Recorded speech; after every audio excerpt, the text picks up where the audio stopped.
Hi friends, I invite you all for a live session regarding the COVID in children.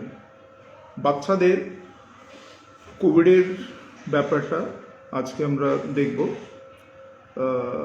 গত 1.5 বছর ধরে যেটা আমরা দেখছি, সারা পৃথিবীতে অনেকটা পেশেন্টরা কোভিডে আক্রান্ত হয়েছিল।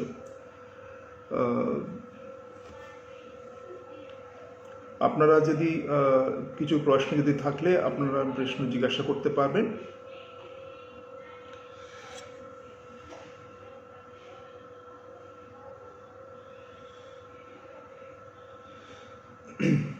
সবাইকে গুড আফটারনুন বললাম, নমস্কার।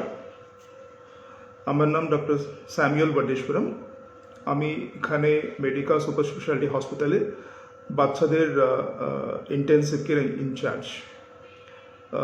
গত 1.5 বছর ধরে আমরা এখানে বাচ্চাদের কোভিডের স্পেশাল ইউনিট আমরা বানিয়ে বহু বাচ্চাদের আমরা চিকিৎসা করেছি। প্রায় 400-500 খানা বাচ্চাদের আমরা চিকিৎসা করেছি। এর মধ্যে সবাই সুস্থ হয়ে বাড়ি চলে গেছিল। আমাদের ইউনিটে এখন অবধি কোভিডের তরফ থেকে বাচ্চাদের কোনো কিছু ক্ষতি কিছু হয়নি এখন অবধি। So it's a big thing. Generally বাচ্চাদের কোভিড থেকে খুব বেশি প্রবলেম হয় না, বাট কিন্তু কয়েকটা বাচ্চাদের খুব বেশি প্রবলেম হয়েছিল। এটার মধ্যে একটা পোস্ট কোভিড সিন্ড্রোম, একটা যেটা আমরা বলি মিসি বা PIMS, মানে multi systemic inflammatory syndrome in children. মানে কোভিডের হওয়ার পরে যেটা হয়, কোভিড থেকে খুব বেশি প্রবলেম হয় না, বাট কিন্তু কোভিডের পরে এই প্রবলেমটা দেখা যায়, যেটা আমরা বলি মাল্টি সিস্টেমিক ইনফ্লামেটরি সিন্ড্রোম। আরেকটাতে আমরা বলি poly inflammatory syndrome in children, PIMS। আপনারা যদি কিছু প্রশ্ন যদি থাকলে আপনারা জিজ্ঞাসা করতে পারেন। যে কোনো প্রশ্ন আপনি মানে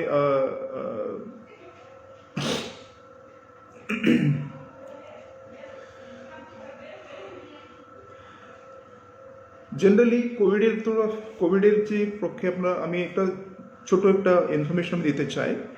আপনারা সবাই অনেকটা ইউটিউব চ্যানেলে দেখেছেন, অনেকটা কিছু শুনেছেন, আমি নিশ্চয়ই জানি আপনারা অনেক কিছু জানেন, but still I want to give you a small update about the COVID.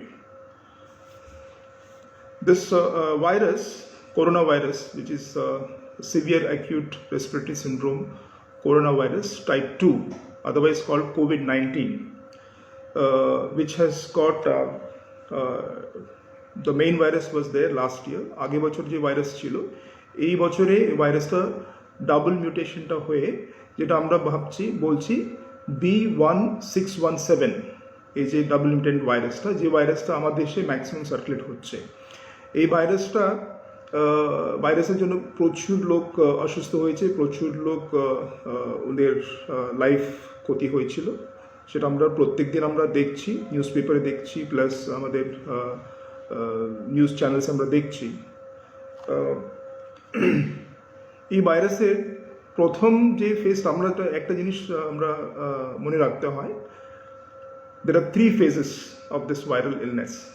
মানে যে কোনো ভাইরাসের ইলনেসে 3টে ফেজ থাকে।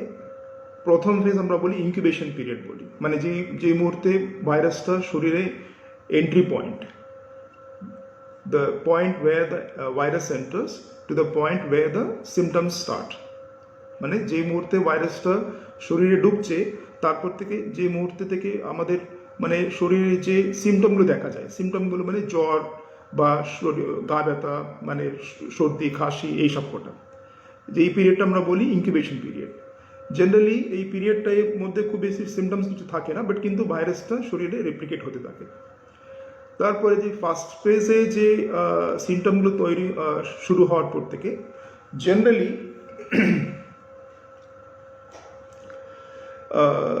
জেনারেলি প্রথম ফেজে বাচ্চাদের পক্ষে জেনারেলি ফিভার আসে, জ্বর আসে, জ্বরের সাথে কয়েকটা বাচ্চাদের আমরা দেখেছি একটু হালকা গলা ব্যথা, সোর থ্রোট, মাথা ব্যথা, শরীরে গা ব্যথা এইসবগুলো দেখা যায়। কয়েকটা বাচ্চাদের জিআই সিমটমস, তার মানে পেটে ব্যথা প্লাস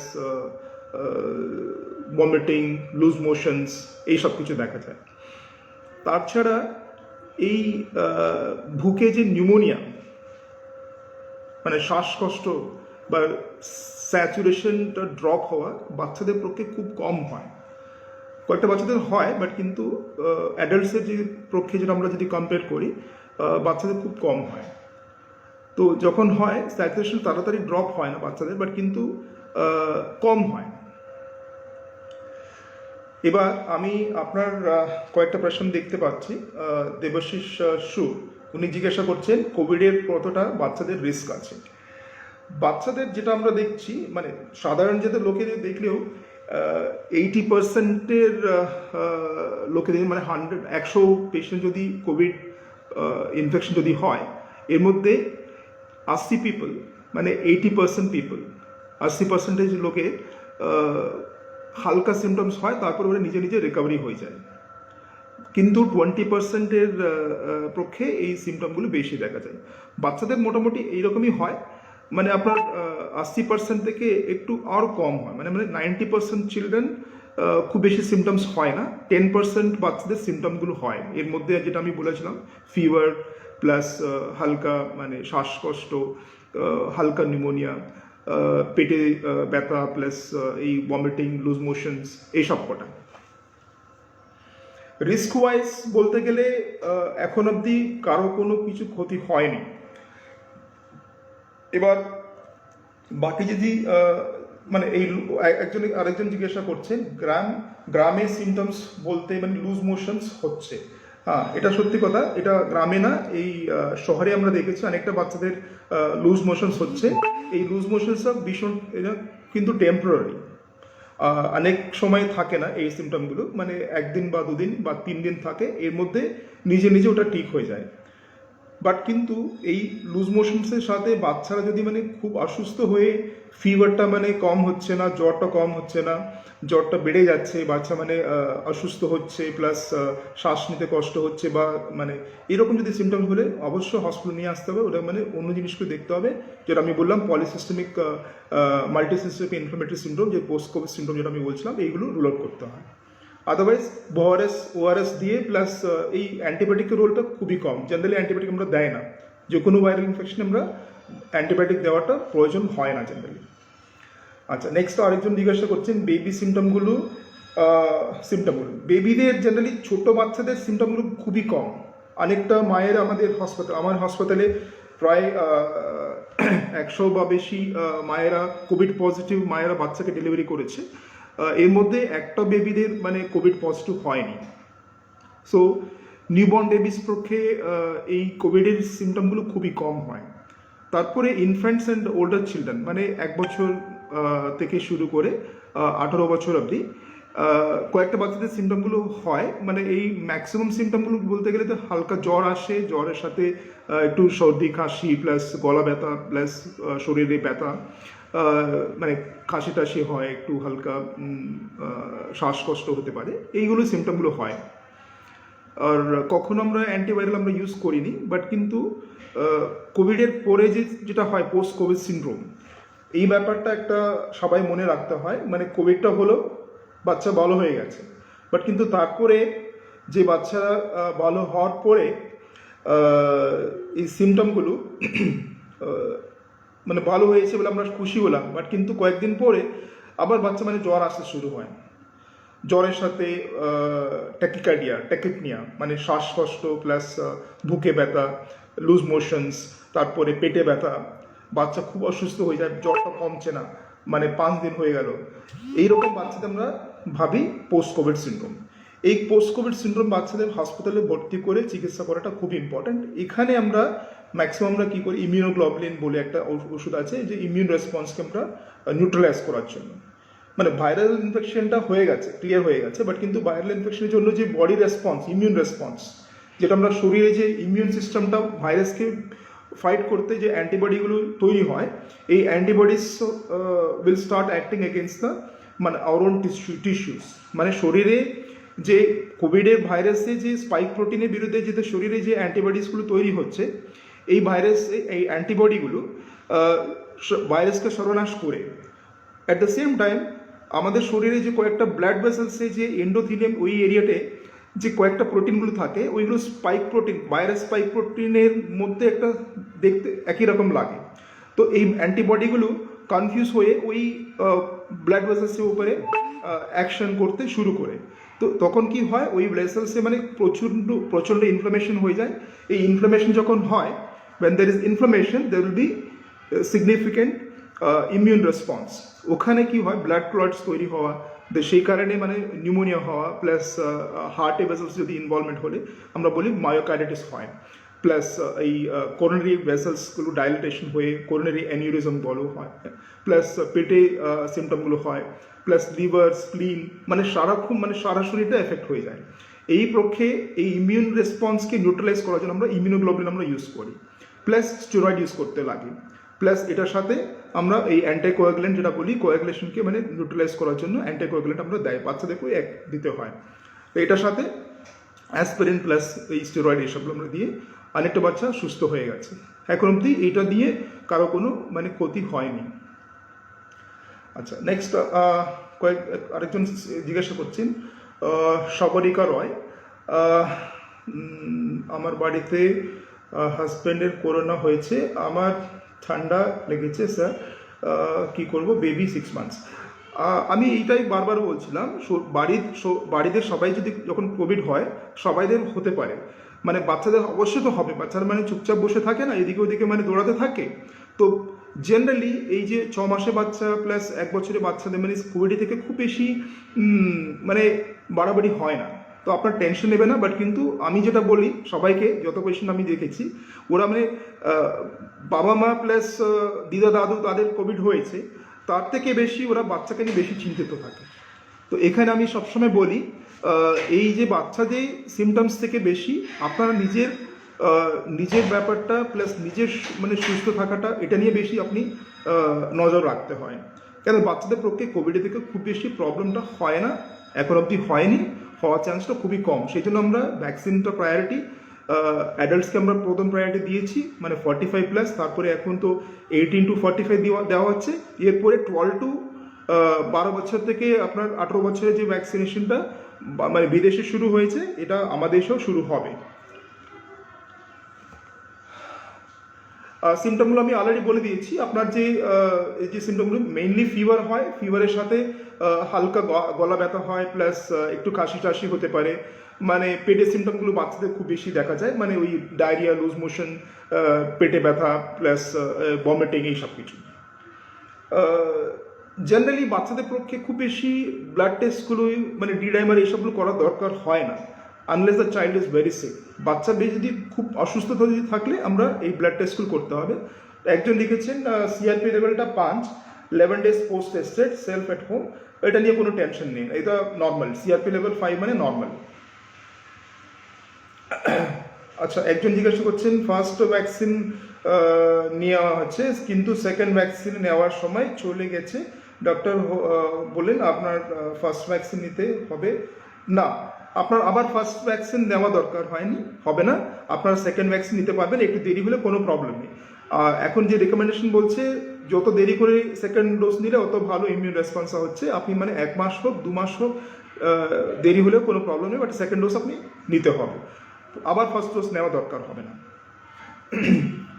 তো আরেকজন জিজ্ঞাসা করছেন, বাচ্চাদের নিয়ে কিভাবে সচেতন থাকবো যদি একটু বলুন। আচ্ছা, যেটা আমি বারবার একটাই কথা বলছিলাম, এই কোভিডের তরফ থেকে বাচ্চাদের খুব বেশি প্রবলেম আমরা ফেস করছি না, সেই জন্য আপনারা নিশ্চিন্ত থাকবেন, নিজেকে আপনি প্রোটেক্ট করুন। মানে আমরা যেটা বলি সোশ্যাল ডিস্টেন্সিং, হাত ধোয়ানো, হ্যান্ড ওয়াশিং করা একটা, নাম্বার 3 আপনার মানে এই হ্যান্ড ড্রপ একটা জিনিস, and do not touch your eyes and mouth, চোখ আর মুখটা কখনো আপনারা টাচ করাটা এটা বাড়ান। আচ্ছা, আরেকজন জিজ্ঞাসা করছেন, আমার বেবি বয়স 3 বছর, আমি হাওড়া জেলাতে, ঠিক আছে, এই পরিস্থিতিতে বাচ্চাকে কি ইমিউনিটিস পাওয়ার বাড়ানোর জন্য কিছু আলাদা ভিটামিন খাওয়াবো, তাহলে একটু নামটা ওষুধের নামটা, আচ্ছা, যেটা আমরা সবসময় বলি ইমিউন পাওয়ারটা আমাদের শরীরে থাকে জেনারেলি। আমি সবসময় বলি ইমিউনিটি বুস্ট আপ করার জন্য মানে বেশি মাল্টিভিটামিন প্লাস ওষুধগুলো খাইয়ে ইমিউন পাওয়ারটা জেনারেলি বাড়ে না। তার থেকে বেস্ট হয় যেটা আমরা বলি, অনেক লোক ভিটামিন সি খাচ্ছেন প্লাস মাল্টিভিটামিন, ভিটামিন ডি এসবগুলো খাওয়ানো, মানে এটা থেকে খুব বেশি লাভ হয় না। তো আমি সাজেস্ট করি সবসময় মানে ফ্রেশ ফ্রুটস, ফলের মধ্যে অনেকটা ভিটামিন সি থাকে প্লাস অন্য বি কমপ্লেক্স ভিটামিন সেসবগুলো থাকে, এটার মধ্যে অ্যান্টিঅক্সিডেন্টসও থাকে। তো এখান থেকে অনেকটা রোগ নিরোধ শক্তিটা বাড়ে। So I always tell all my patients, সবাইকে বলছি বেশি করে ফল আর জল এই দুটো দিলে বাচ্চাদের এই ইমিউন পাওয়ারটা অটোমেটিকলি মানে বাড়ে, প্লাস একটা ব্যালেন্স নিউট্রিশন, মানে এটার মধ্যে ডিম খাওয়ানো প্লাস প্রোটিন, সাফিসিয়েন্ট প্রোটিন দিতে হবে। এইটা মানে ব্যালেন্স নিউট্রিশন প্লাস ফল, ফ্রেশ ফ্রুটস থেকে আপনাদের ইমিউনিটি প্লাস এই অ্যান্টিঅক্সিডেন্ট পাওয়ারটা বেড়ে যায়। এর থেকে আলাদা করে ওষুধ খাইয়ে মানে ইমিউন পাওয়ারটা বাড়ানো এরকম কিছু কোনো মানে মেডিকেলি আমরা কখনো সাজেস্ট করি না। আচ্ছা, 1 মান্থ আগে কোভিড হয়েছিল, এখন মাথা ঘোরা, বমি ভাবা আছে, একটা কি চিন্তা। আচ্ছা, এই যে আপনার বাচ্চা বয়সটা আপনি বলেনি, বাট কিন্তু বা 1 মাস আগে যদি কোভিড হয়েছিল বাট এখন মাথা ঘুরছে প্লাস বমি ভাব, এটা অন্য কারণে হতে পারে। একবার জাস্ট আপনার ডক্টরকে আপনি কনসাল্ট করে মানে আপনার পরামর্শ নিতে পারবেন। মানে এই কোভিডের জন্য হতে পারে, কোভিডের জন্য মানে 1 মাস পরে এরকম কিছু হওয়াটা চান্স খুবই কম। একটা আমি বলেছিলাম পোস্ট কোভিড সিনড্রোম একটা হয়, যেটা আপনি 2 সপ্তাহ পরে থেকে 4 সপ্তাহের মধ্যে এই সিমটমগুলো দেখা যায় জেনারেলি। বাট কিন্তু ওই সিমটমসের মধ্যে পেটে ব্যথা হবে প্লাস বাচ্চা খুবই অসুস্থ হয়ে প্লাস ফিভার থাকে, জ্বর থাকে, শরীরে ভীষণ বাচ্চা অসুস্থ হয়ে যায়, ওটা অন্য ব্যাপারটা। ওটা যদি হলে ব্লাড টেস্ট প্লাস কয়েকটা টেস্টগুলো করে ওটাকে আমরা কনফার্ম করতে হয়। আচ্ছা, আরেকজন বলছেন 2 to 5 months ওল্ড বেবিকে কি রিস্ক আছে, what is the risk factor, or what are the precautions need to be take for wave 3? আচ্ছা, এই it's a very good question. আমরা যেটা দেখেছিলাম কোভিড এই সেকেন্ড ওয়েভে প্রায় আমরা বাচ্চাদের যে ইনভলভমেন্টটা, বাচ্চাদের যে এফেক্ট যেটা দেখেছি আগের বছর থেকে এটা বেশি দেখছি আমরা। তো এবার কোভিড 3 থার্ড ওয়েভ যখন হয়, আমরা ভাবছি যেরকম মানে ভাইরাসটা মিউটেশন হচ্ছে, এবার বাচ্চাদের পক্ষে বেশি ক্ষতি হওয়ার চান্সটা আছে বলে সায়েন্টিস্টরা বলছে। বাট কিন্তু এটা কোনো এভিডেন্স নেই, যেটা আমরা কোভিড ফার্স্ট ওয়েভ থেকে সেকেন্ড ওয়েভ আমরা দেখতে পাচ্ছি, মানে বাচ্চাদের ইনভলভমেন্টটা বেশি হচ্ছে। বাট এটা আপনি অন্যদিকে দেখলে ফার্স্ট ওয়েভে খুব বেশি আমাদের দেশে মানে খুব বেশি ইনভলভমেন্ট হয়নি, সবাইদের এফেক্টেড হয়নি। বাট সেকেন্ড ওয়েভে এই মিউটেশন হওয়ার পরে বহু লোক মানে ইনফেক্টেড হচ্ছে, তাদের সাথে বাচ্চাদের ইনফেকশন হচ্ছে। তো এটা অন্যদিকে দেখলে তো মানে এটা নিয়ে আমরা খুব বেশি চিন্তিত হওয়ার দরকার নেই। বাট কিন্তু আপনার নিশ্চিত থাকতে হবে বাচ্চাদের খুব বেশি কোভিডের প্রবলেমটা এখন অবধি হয়নি, হওয়ার চান্সটা খুবই কম। নাকে মানে এই নাকে কয়েকদিন জিজ্ঞেস করেছে নাকটা কেন ব্লক হচ্ছে বাচ্চা কোভিড হওয়ার পর। এই নাকে ব্লক হওয়ার কারণটা মানে যে কোনো ভাইরাল ইনফেকশনে এই নাক থেকে মুখ থেকে ঢুকে ইনফেকশন, ওই এরিয়াতে যদি মানে ইনফ্লামেশনটা যদি বেশি হয়, মানে ভাইরাল রেপ্লিকেশনটা বেশি হয়, তো ওইখানে আপনার সিমটমগুলো বেশি হয়। তো that is the only way we can understand that নাকে প্লাস এটা আমরা লস অফ স্মেল হয়, লস অফ টেস্ট, এইসবগুলো হওয়ার কারণটা ওখান থেকে এন্ট্রি পয়েন্ট, যেখানে এই নেসাল মিউকোসা মানে নাকে যে মিউকাস মেমব্রেন বা গলাতে যে মিউকাস মেমব্রেন যেটা আছে, ওখানে এই ভাইরাসটা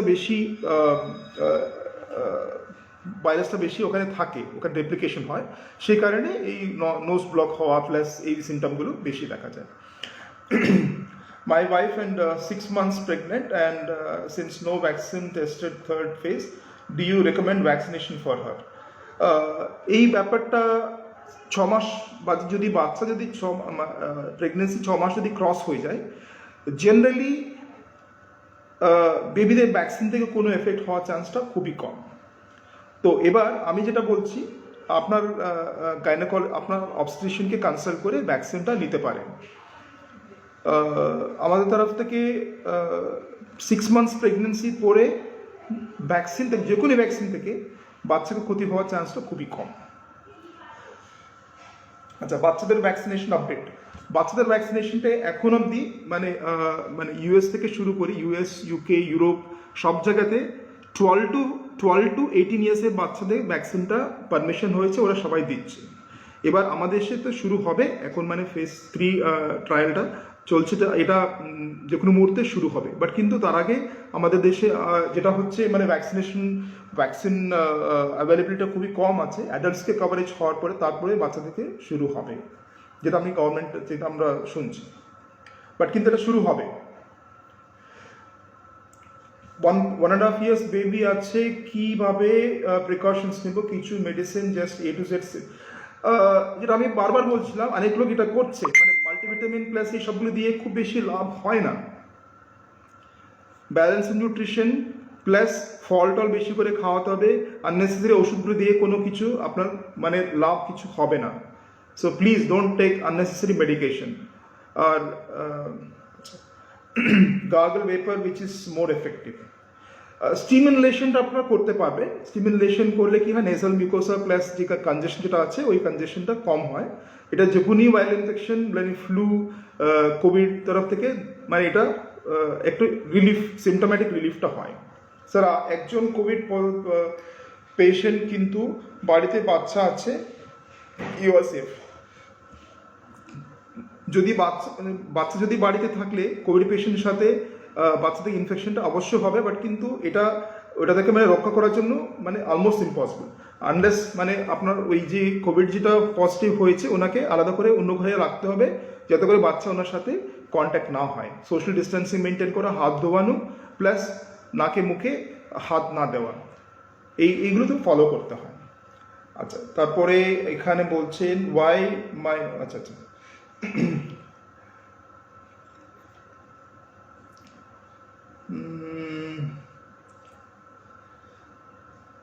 আমার কষ্ট স্মেল করছে, আমার মেয়ে 4 ইয়ার্স 6 মান্থসের মেয়ে আছে, ও বমি পটি করছে 2 দিন ধরে, তারপর থেকে আর কিছু হয়নি। আমার মেয়ের টেস্ট করাতে হবে কি না? না, আপনার মেয়ে টেস্ট করা দরকার হবে না, আপনার টেস্ট করা দরকার হবে না। যদি কিছু সিমটমগুলো মানে ফিভার যদি হলে আপনার অবশ্য টেস্ট করতে পারবেন, আদারওয়াইজ টেস্ট করা দরকার নেই। 3.5 বছর মেয়ে suffering from some kind of skin allergy, after taking medicine it disappear, what then is it risky? আপনি মানে এই ব্যাপারটা you have to consult the doctor, so it can be due to any cause, যে কোনো কারণে allergy হতে পারে বাচ্চাদের, এটা দেখতে মানে বাচ্চার ডক্টরকে অবশ্যই আপনি কনসাল্ট করতে পারেন।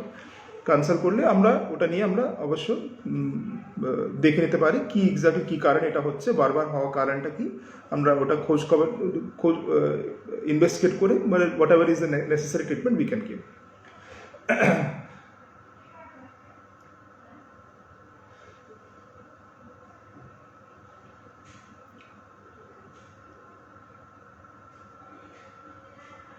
আচ্ছা, 8 to 10 ইয়ার্স বাচ্চাদের কি উপসর্গ? What is the preventive measures to help us to protect the children? এটা আমি অলরেডি বলেছিলাম। What is the risk factor for 2 to 2 months old baby? What is the precautions need to taken? Wave 3 আমি বলেছি already.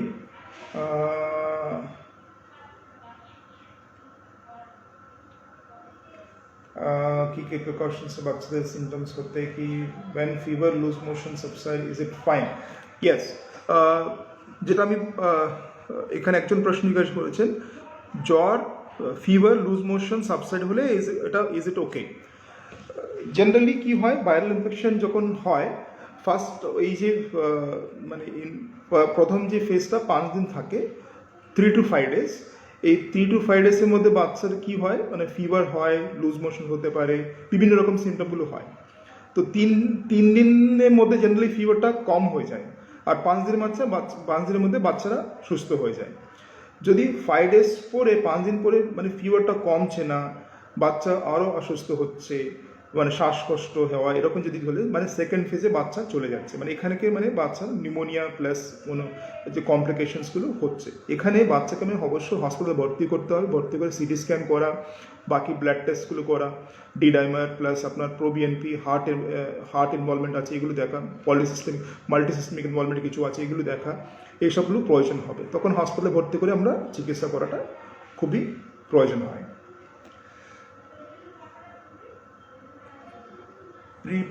Precautions নেব বাচ্চাদের জন্য। বাচ্চাদের প্রিকশনসটা আমি যেটা বলছিলাম ইউনিভার্সাল, এটা আপনার আগেও বলেছিলাম, ব্যালেন্স নিউট্রিশন দেওয়া প্লাস ডেইলি ফল খাওয়ানো, ফ্রেশ ফ্রুটস আর the best immune boosters both for children and as well as adults. বাচ্চাদের জন্য বড়দের জন্য সবাইকে আমি বারবার বলছি ফ্রেশ ফ্রুটস দিয়ে দিন, পেয়ারা, শসা, গাজর, পাকা পেঁপে, তারপরে আপনার এই আঙ্গুর, অ্যাপেল, কলা, সব রকম ফল, যত বেশি করে আমরা ফল দিলে অত ওরা সুস্থ থাকবে। আমার 8 মাস বাচ্চা বেবি কিভাবে রাখবো আর কিভাবে ইমিউন বাড়াবো? 8 মাসের বাচ্চাদের পক্ষে আমরা খুব বেশি এক্সট্রা কিছু সাজেস্ট করছি না। অবশ্যই আপনি ব্রেস্ট ফিডিং দিচ্ছেন, তো ব্রেস্ট ফিডিংটা কন্টিনিউ করুন, ব্রেস্ট ফিডিংতে কোনো প্রোটেকশনটা মোটামুটি হয়ে যাবে। এটার উপরে যে নর্মাল যে বাচ্চা যে ফিডিং যেটা মানে 8 মাসের বাচ্চাদের আমরা যেটা সাজেস্ট করি, খিচুড়ি থেকে শুরু করে একটা করে মানে ফলের যে পাল্পটা আপনি দিতে পারবেন। বাচ্চাদের ভ্যাকসিন কি দেওয়ার বিষয়ে কি বল? বাচ্চাদের ভ্যাকসিনটা এখন অবধি অ্যাভেলেবেল নেই। এই ভ্যাকসিনেশন প্রোগ্রামটা পরে নেক্সট ফেজে শুরু হবে, তখন 12 থেকে মানে 12 ইয়ার্স টু 18 ইয়ার্সের বাচ্চাদের এই নেক্সট ফেজটা শুরু হতে পারে, মানে অ্যাডাল্টসের যে কভারেজটা হওয়ার পরে নেক্সট বাচ্চাদের ভ্যাকসিনেশন শুরু হবে। এটা বাইরে মানে ওয়েস্টার্ন কান্ট্রিসে অলরেডি শুরু হয়েছে, ওরা দিচ্ছে 12 টু 18 ইয়ার্স মাঝখানে। কি করে বুঝবো প্লিজ বলুন? এই ভ্যাকসিনেশন যখন শুরু হয় অবশ্য মানে পাবলিক অ্যানাউন্সমেন্ট থাকবে, আপনার অবশ্যই এই বিষয়টা আপনি ইজিলি ইনফরমেশনটা পেয়ে যাবেন সরকারি মাধ্যমে প্লাস সোশ্যাল মিডিয়ার মাধ্যমে, নিউজ মিডিয়ার মাধ্যমে এই ইনফরমেশন আপনাকে অবশ্য পেয়ে যাবেন। কোভিড হলে কি বেবি ফিভার আসবে? টেম্পারেচার কত হলে টেনশন করব? আমার বেবি 2 বছর। বাচ্চাদের পক্ষে ফিভারটা হয়, জেনারেলি হয়, বাট কিন্তু হালকা ফিভার হয়।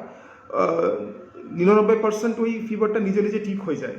আর প্লাস আপনি 2 বছরের বাচ্চাদের মানে খুব বেশি আপনি টেনশন নেবেন না, মানে ফিভার যদি হলে অবশ্যই টেস্ট করতে হবে, টেস্ট করে ডক্টরের সাথে পরামর্শ করতে হবে। 13 ইয়ার্সের কি প্রিকশনস নেব? 18 মান্থস বেবি আমার, 2 বছর, করোনা হতে পারে?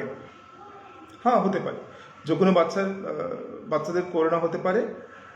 ইনফেক্টেড হলে কি বাড়িতে রেখে ট্রিটমেন্ট করা যায়? হ্যাঁ, বাচ্চা যদি ইনফেক্টেড হলে এখন অবধি যেটা আমরা করছি, ম্যাক্সিমাম পার্সেন্টেজ বাচ্চাদেরকে বাড়িতে রেখে আমরা চিকিৎসা করছি, বিকজ বাচ্চাদের পক্ষে এই করোনা সিমটমগুলো খুবই কম হয়। সেই জন্য ম্যাক্সিমাম আমরা বাচ্চাদেরকে বাড়িতে রেখে অনলাইন কনসালটেশন করে আমরা চিকিৎসা করছি। অনেক লোক ওটা ওই রকমই করে আপনার সুস্থ হয়ে যাচ্ছে। বাট কিন্তু বাচ্চা যদি অসুস্থ হয়ে যায়, মানে ফিভারটা বাড়ছে, ঠিকমতো খেতে পারছে না, ভমিটিং হচ্ছে, পেটে ব্যথা হচ্ছে, লুজ মোশন হচ্ছে, ডিহাইড্রেশন হচ্ছে, শ্বাস নিতে কষ্ট হচ্ছে, এইরকম যদি সিমটম যদি থাকলে অবশ্যই আপনি হসপিটাল নিয়ে আসতে হবে। হাসপাতালে আমরা ভর্তি করে চিকিৎসা করাটা সব থেকে ভালো হয়। আর কয়েকটা টেস্টগুলো, ব্লাড টেস্টগুলো করা, এইসবগুলো দরকার হবে।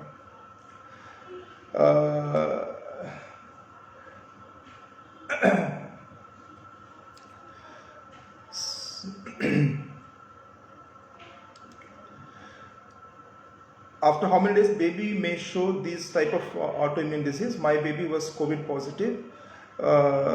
আচ্ছা, জেনারেলি এই পোস্ট কোভিড সিন্ড্রোম যেটা আমি আগে বলেছিলাম, মানে multi systemic inflammatory syndrome in children, MISC বলা হয়।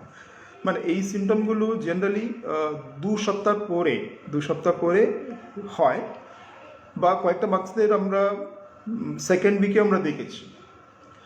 বাট যাই হোক, whether it is second week আর থার্ড উইক আর 2 সপ্তাহ পরে হোক বা 1 সপ্তাহ পরে হোক, বাচ্চা ভীষণ অসুস্থ হয়, ফিভারটা কম হবে না, ফিভারটা মানে বেশি বাড়তে থাকে, আর বাচ্চা অসুস্থ থাকে, শ্বাসকষ্ট হয়, ট্যাকিকার্ডিয়া মানে হার্টবিটটা ভীষণ র্যাপিডলি চলতে থাকবে, তারপরে পেটে ব্যথা হতে পারে।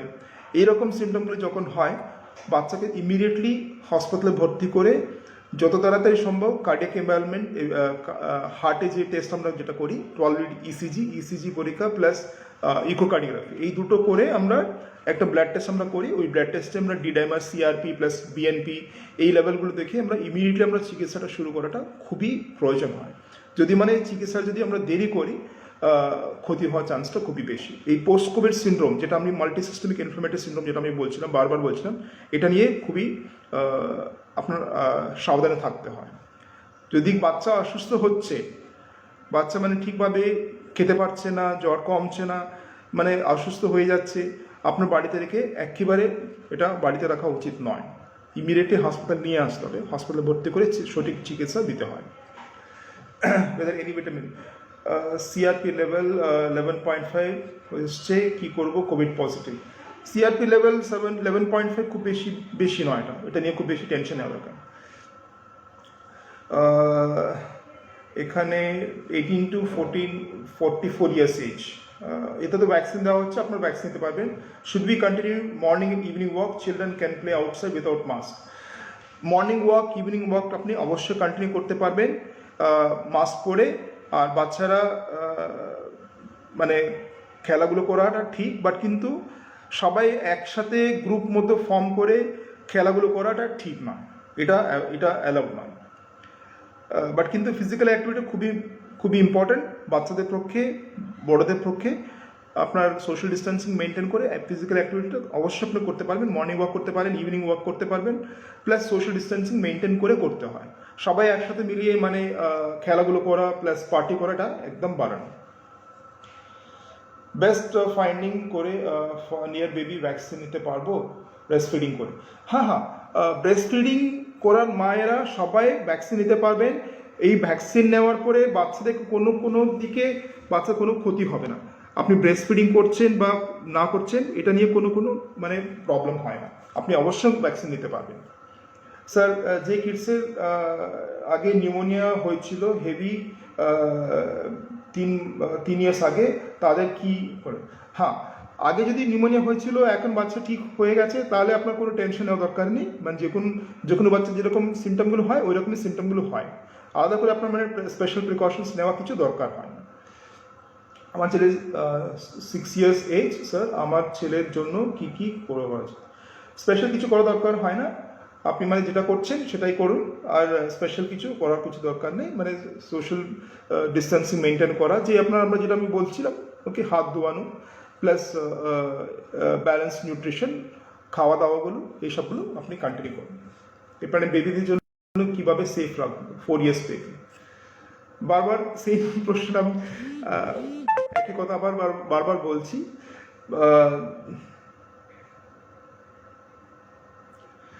আচ্ছা, এই একজন জিজ্ঞাসা করছেন, poor can't eat all this foods vitamins and how they will protect themselves. So for them the best way to protect themselves is, খাওয়া দাওয়াগুলো যেটা আমি বারবার বলছিলাম, এক্সপেন্সিভ ওষুধগুলো, এক্সপেন্সিভ ভিটামিনগুলো, এক্সপেন্সিভ ইমিউন বুস্টিং ওষুধগুলো বা মানে প্রোটিন সাপ্লিমেন্টস, এসবগুলো খেতে আমি বলছি না, আমরা কখনো বলিনি। কিন্তু যে ফলগুলো যে ফ্রিলি অ্যাভেলেবল, পেয়ারা বলুন, মানে আপনার শসা, গাজর, পাকা পেঁপে, এইসবগুলো মানে ফ্রিলি অ্যাভেলেবল, মানে খুব বেশি কস্টলি নয় এগুলো আপনার প্রত্যেকটা গ্রামে এগুলো পাওয়া যায়। তো ফল টল বেশি করে খেলে ওখান থেকে ইমিউন বুস্টিংটা হয়ে যায়। 6 মান্থস বেবিদের খাওয়াবে কীভাবে সেফ রাখবো, যেটা আমি আগে বলেছিলাম। মিউজড আপ, রাইট।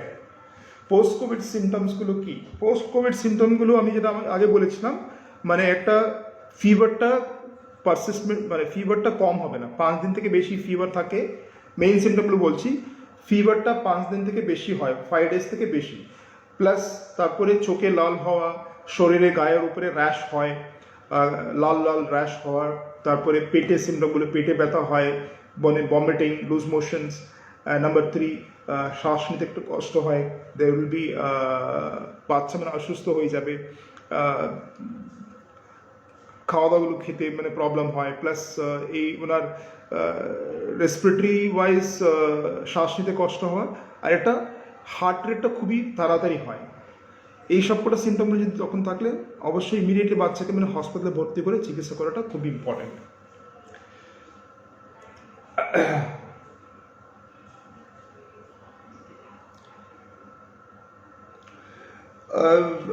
একজন জিজ্ঞাসা করছেন মানে লাস্ট অক্টোবর 2020-তে ফিভার হয়েছিল, এখন টেস্ট করা, না এখন টেস্ট করা কোনো লাভ হবে না। My 8 years old son along with my wife are COVID positive. Now after 22 days my son is feeling nausea frequently. Is it COVID post syndrome? No. Post COVID সিন্ড্রোমে শুধু নাউজিয়া এরকম হয় না।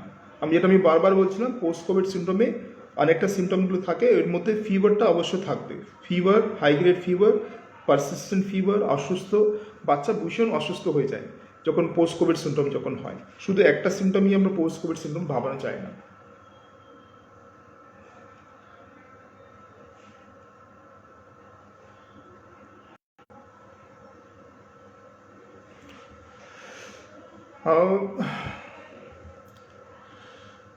I hope you are still seeing me because I'm still getting a lot of questions.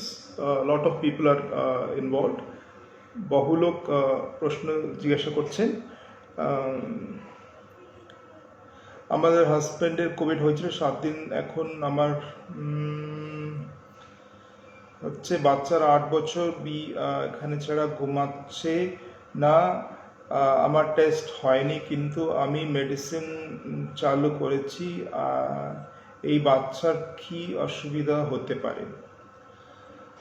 আমি বারবার বলছিলাম বাচ্চাদের খুব বেশি টেনশন নেবেন, নিজের চিকিৎসার নিজের ওই টেস্টিং করাটা আপনার ওটা নিয়ে বেশি আপনি চিন্তিত থাকুন। বাচ্চাদের জেনারেলি কিছু খুব বেশি প্রবলেম হয়। আমার বেবি 18 মান্থস স্যার, আমি ভ্যাকসিন নেওয়ার পর কি ব্রেস্ট ফিডিং করাতে পারেন? 100% আপনি করতে পারবেন। ভ্যাকসিন নেওয়ার পর ব্রেস্ট ফিডিং করতে পারবেন, মানে ভ্যাকসিন নেওয়ার আগে করতে পারবেন, ভ্যাকসিন নেওয়ার পরে ইমিডিয়েটলি আপনি ব্রেস্ট ফিডিং করতে পারেন, কোনো প্রবলেম হবে না। Is there any chance of affecting 11 years old child more or is it affecting the children more?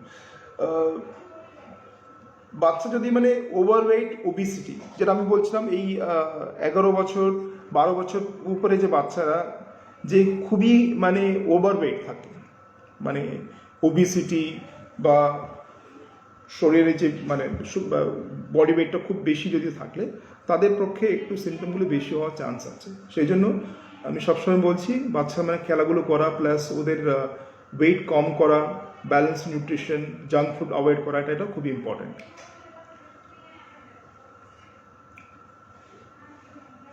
18 মাস বাচ্চাকে ব্রেস্ট ফিডিং করাটা এটা সঠিক নয়। আমরা ব্রেস্ট ফিডিংটা 12 মাস পরে বন্ধ করতে আমরা বলি। তো আপনি মানে ভ্যাকসিন নিন, ভ্যাকসিন না নিলেও ওটা অন্য ব্যাপারটা, বাট কিন্তু 18 মাসে বাচ্চাকে আমরা ব্রেস্ট ফিডিংটা আমরা 100% আমরা সাজেস্ট করছি ওটা বন্ধ করুন, ওটা ঠিক নয়। ম্যাক্সিমাম আমরা 12 মাস অবধি আমরা সাজেস্ট করি, অ্যালাউ করি ব্রেস্ট ফিডিং করাটা। 12 মাস পরে বাচ্চাদের ব্রেস্ট ফিডিং করাটা ঠিক নয়। এটা আপনি অবশ্যই ভ্যাকসিন নিতে পারবেন, কোনো প্রবলেম নেই। আরেকজন জিজ্ঞাসা করছেন ক্যান্সার পেশেন্ট ভ্যাকসিন নিতে পারছেন? হ্যাঁ, অবশ্যই নিতে পারবেন। During period time, can I take my vaccine? Is it safe? Yes, you can take. There is no problem. During the period time আপনি ভ্যাকসিন নিতে পারবেন, কোনো প্রবলেম নেই। আমার 14 years সিপি চাইল্ড আছে, ওর কিছু হলেও কনভার্সন হয়, ও কিভাবে সুরক্ষা রাখবো? মানে যেটা আপনি জেনারেল প্রিকশনস যেটা আপনার ফলো করছেন ওটাই ফলো করুন। Social distancing plus had ধোয়ানো, plus বাইরে থেকে যখন গিয়ে আসছেন হাত ধুয়ে বাচ্চাকে টাচ করা, বাচ্চাকে হ্যান্ডেল করা আগে হাত ধোয়ানো, এইগুলো আপনি ফলো করুন। আদারওয়াইজ হ্যান্ড ড্রপটা ইউজ করুন। My son is 1 year 9 months old, it breast milk খাচ্ছে, মেয়ে ফার্স্ট ডোজ নিতে পারবে?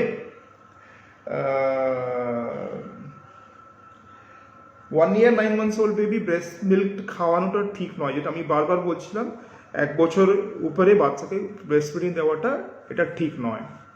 তো এটা আপনি ব্রেস্ট ফিডিংটা বন্ধ করতে পারবেন, প্লাস আপনি ভ্যাকসিনটা অবশ্যই নিতে পারবেন।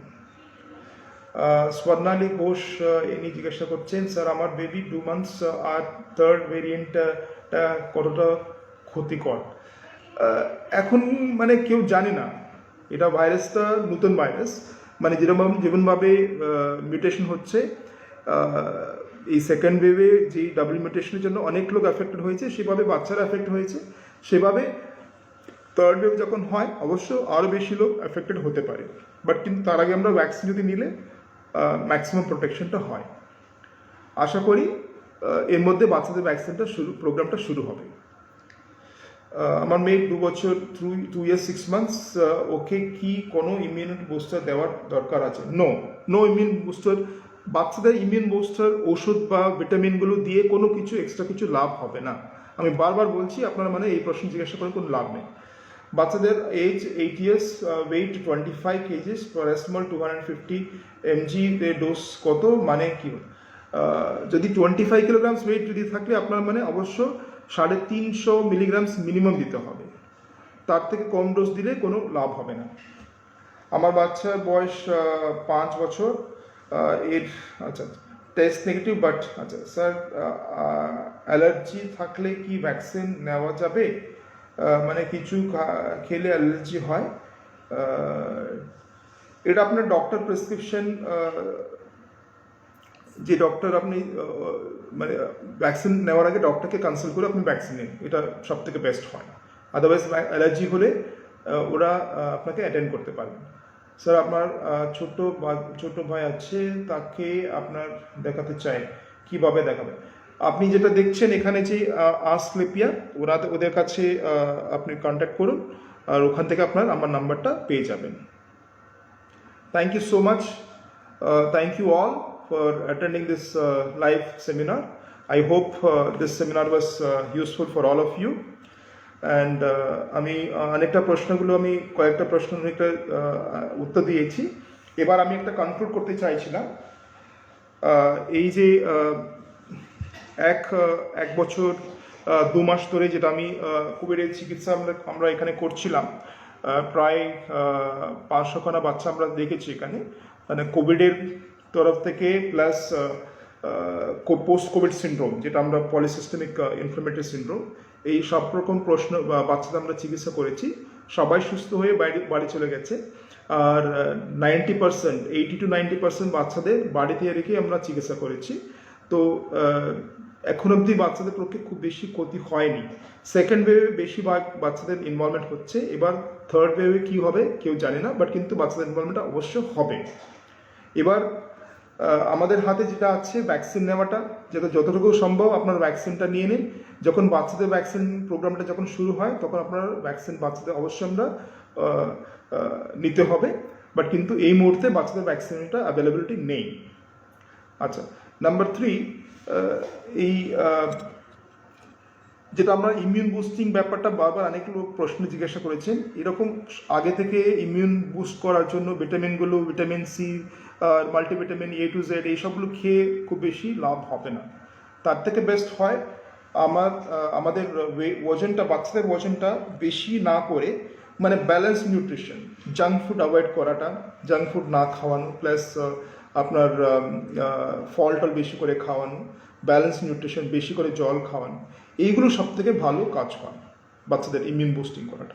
আমি সবসময় বারবার আগে অনেকবার বলেছিলাম, আপনার ফ্রেশ ফ্রুটস মানে যে ফলগুলো আমরা ফ্রেশলি থাকে, যেগুলো আমরা খাওয়ানো হয়, আমি ফ্রুট জুস বলছি না, ফ্রুট মানে গোটা ফ্রুটটা খাওয়ানো সব থেকে ভালো, মানে ইমিউন বুস্টিংটা হয়। থ্যাংক ইউ সো মাচ, নমস্কার, আমি এক্সিট করছি।